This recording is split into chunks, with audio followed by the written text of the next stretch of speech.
আর শনে ভাব রাখিও না। ওরে তার শনে ভাব হইলে পরে দোজখ হবে ঠিকানা। যার দিলে নাই খোদার শিখো তার শনে ভাব রাইখো না।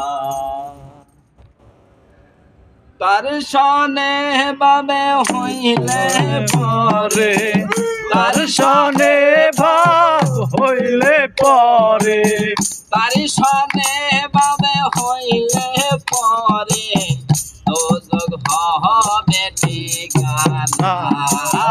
যার দিলে নাই খোদার ইশকো তার শনে ভাব রাইখো না। যার দিলে নাই খোদার ইশকো